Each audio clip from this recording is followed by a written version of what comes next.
Bharat versus Bangladesh మధ్య 3 మ్యాచ్ల T20 అంతర్జాతీయ సిరీస్లో మొదటి మ్యాచ్ అక్టోబర్ 6న ఆదివారం సాయంత్రం 7 గంటలకు గ్వాలియర్లోని న్యూ మాధవరావ్ సింధియా క్రికెట్ స్టేడియంలో జరుగుతుంది. ఈ మ్యాచ్లో గెలిచి సిరీస్లో బోని కొట్టాలని టీమిండియా భావిస్తుంది. ఇప్పటికే సూర్యకుమార్ యాదవ్ కెప్టెన్సీలో ఇండియా 2 టీ20 సిరీస్లు గెలిచింది. ఇప్పుడు మరో సిరీస్ గెలవాలని చూస్తుంది. ఇక మొదటి మ్యాచ్లో టీమిండియా తుది జట్టును చూస్తే Abhishek Sharma, Sanju Samson wicket keeper, Suryakumar Yadav captain, Hardik Pandya, Sivan Dube, Rinku Singh, Washington Sundar, Ravi Bishnoi, Harshdeep Singh, Harshit Rana, Mayank Yadav ఉండే అవకాశం ఉంది. ఈ మ్యాచ్లో టాస్ గెలిస్తే ఇండియా ముందుగా బ్యాటింగ్ చేసే అవకాశం ఉంది.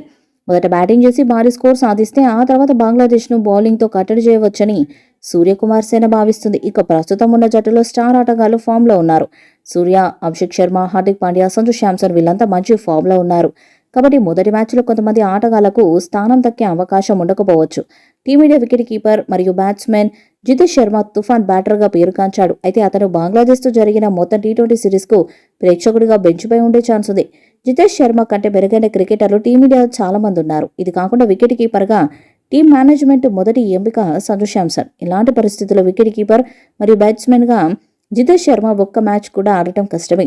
టీమిండియాలో ఇప్పటికే అభిషేక్ శర్మ, సంజు శాంసన్, కెప్టెన్ సూర్యకుమార్ యాదవ్, హార్దిక్ పాండ్యా, శివన్ దుబే, రింకు సింగ్ వంటి క్రికెటర్లు భారత జట్టును బలోపేతం చేస్తున్నారు. ఇటువంటి పరిస్థితుల్లో జట్టు మేనేజ్మెంట్ ప్లేయింగ్ 11లో జితేష్ శర్మకు ప్రాముఖ్యత ఇవ్వదు.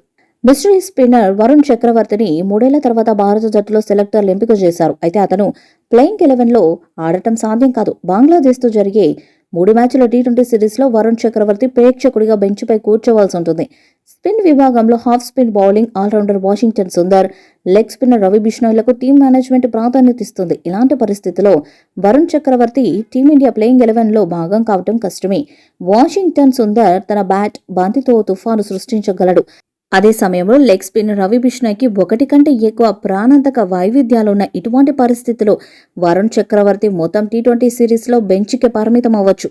బంగ్లాదేశ్తో జరిగే టీ20 సిరీస్లో రియాన్ పరాగ్ కూడా టీమిండియా తరపున ఒక్క మ్యాచ్ కూడా ఆడలేడు.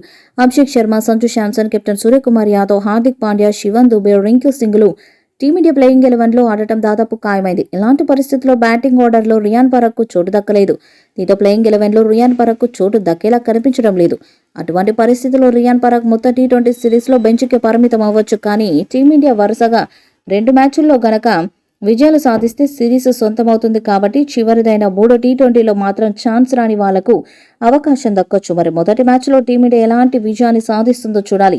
ఈ వీడియోపై మీ అభిప్రాయాన్ని కామెంట్ బాక్స్లో తెలియజేయండి. వీడియో మీకు నచ్చితే లైక్ చేయండి, షేర్ చేయండి, కామెంట్ చేయండి. మరిన్ని అప్డేట్స్ కోసం మన ఛానల్ని సబ్స్క్రైబ్ చేయండి. అలాగే పక్కన ఉన్న గంట సింబల్ గట్టిగా కొట్టండి.